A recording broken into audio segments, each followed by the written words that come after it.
we go about incorporating trade books, fiction, nonfiction, all of these different types of reading material into our classes in a way that's going to encourage students to get interested, to get them learning, and to just get books in their hands to help them in their educational journey. The first one is, I think, one of my absolute favorite. This is my main go-to, and that is read aloud. I'm not even talking about the second one yet. I'm just talking about finding good books to read to your students. There's a number of advantages to this. One of them is that it's a wonderful way of motivating students who might find reading a little bit difficult to realize, once again, afresh, what interesting stories there are out there if you put the effort in to figure out and to build that skill.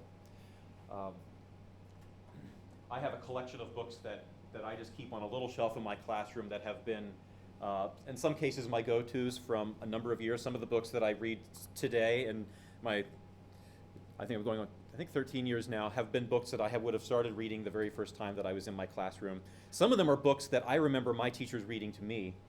One of them is actually a book that I got as a gift from my teacher when I was in first grade. It was a chapter book.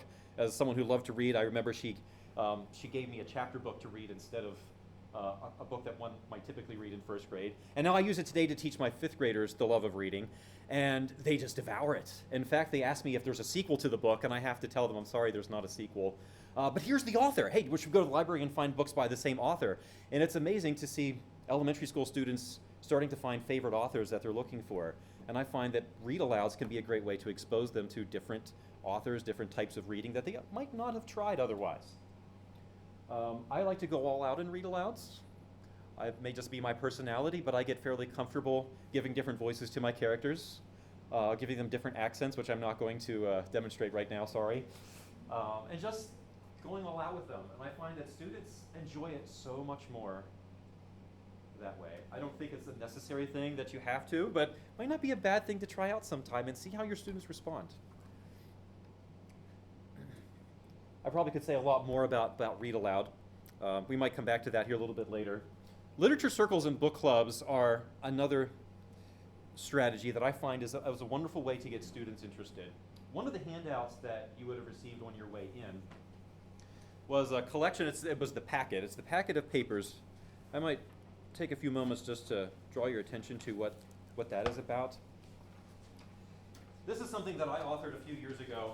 I pulled from a number of sources, so I'm not going to claim full authorship on this.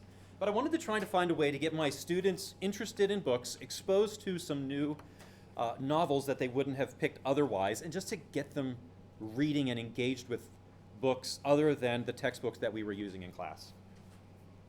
And so that year that I did this, I was going to work a little bit faster than I might have normally in my actual reading book, the reading textbook that we use, to give myself a little bit of daylight in the school year. I thought I want to build some time into the year so that we can take some time to read some other books.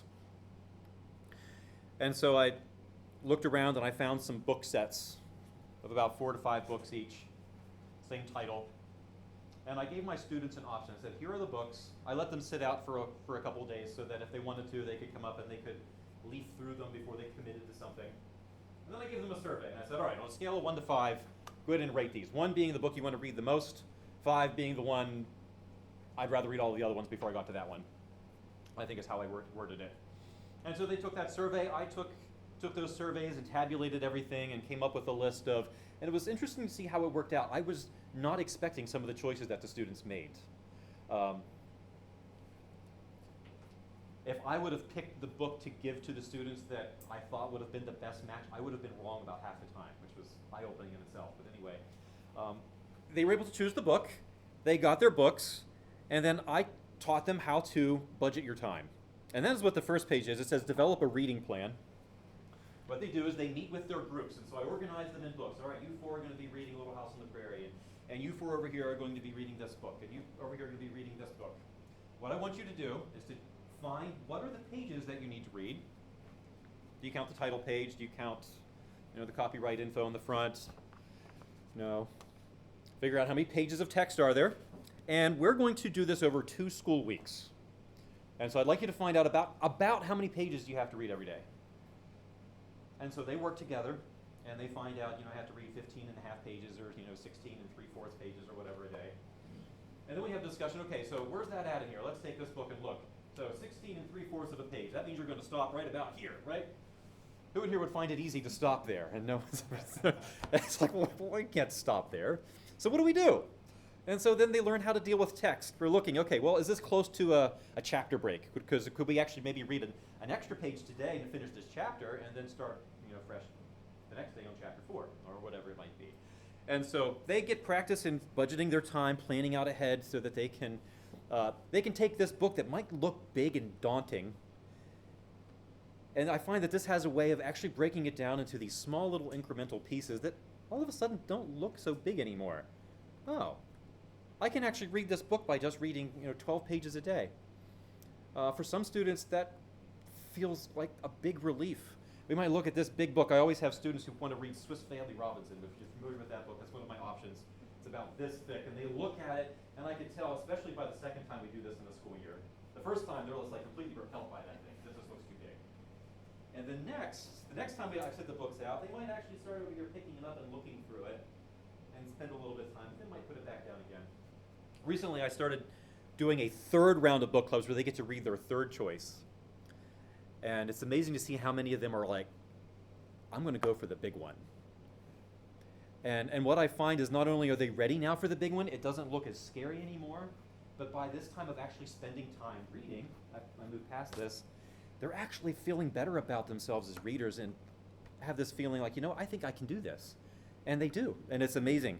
To me, that's breaking down one of those, or not just one, that's several barriers that can keep students away from just reading in general. Using trade books to help build reading habits in our students. That's literature circles. Book clubs are something that's very similar.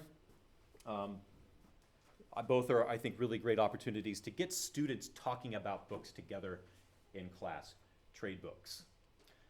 A few other ways, and these are specifically with fiction, stories that are created from the imagination, not presented as fact, though they may be based on true stories, infused into the curriculum. This has been another one of my just absolute favorite ways of getting trade books that are stories that we might read for pleasure on the side, and actually just putting them directly into the curriculum.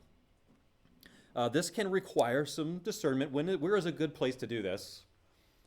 There's probably some places that it's not wise. We probably should stick pretty close to the textbook in this case. But I find that social studies, history, geography, science, some of these subjects work really, really well to look at the material in the book, the teacher's guide, and think, do I know any really great books that I could either add to this, I could either just put on the tray in front and mention to my students, hey, if you're interested in this topic or if you'd like to learn more, I have some books up here.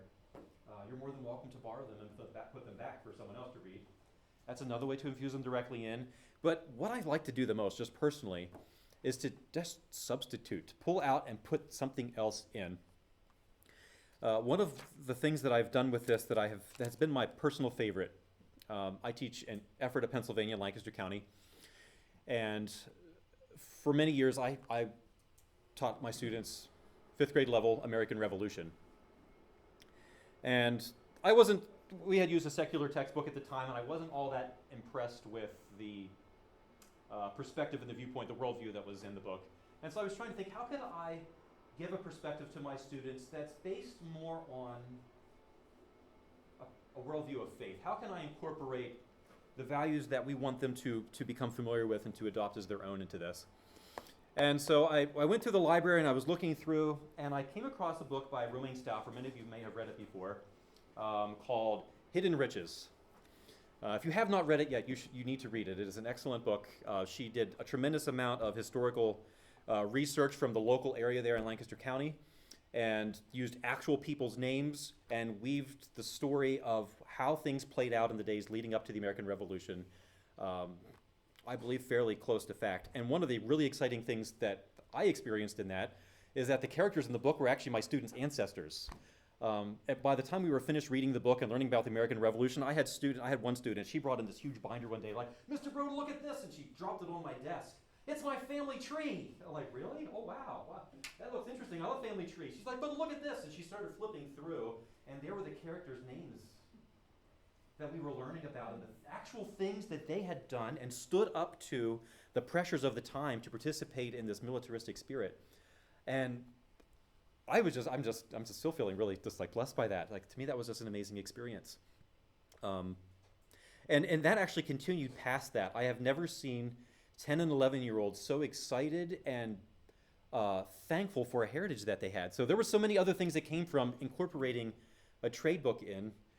Every other year, I'm like, well, when I get to this, studying this again, I have no doubt what I'm going to do. We're going to do the same thing.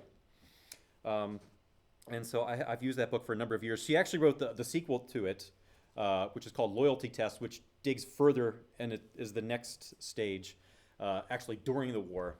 And I've now used that as a two-part series. I've developed a reading guide for both of them that students are reading, and we're discussing things based directly off of the text. And that is now my American Revolution unit. We just put the textbooks aside for a couple of weeks, and we just enjoy some good books. And that, to me, is one of my favorite ways to infuse books directly into the curriculum.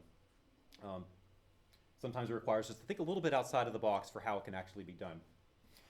Reading challenges and competitions. This is one I've been able to get up off of the ground. This was something that I was familiar with growing up. I shared a little bit about it at the beginning.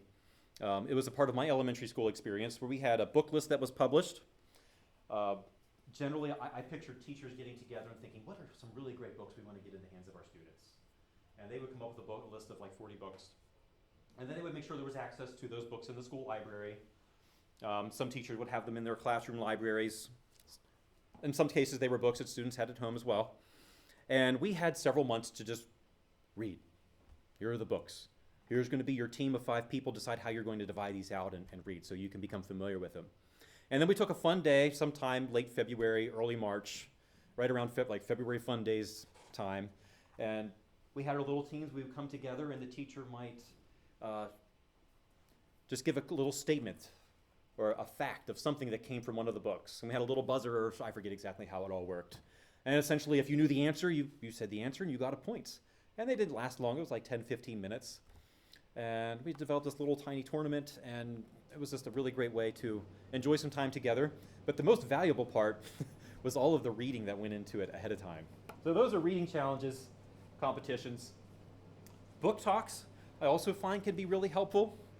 It's one thing to look at the spine of a book on a shelf.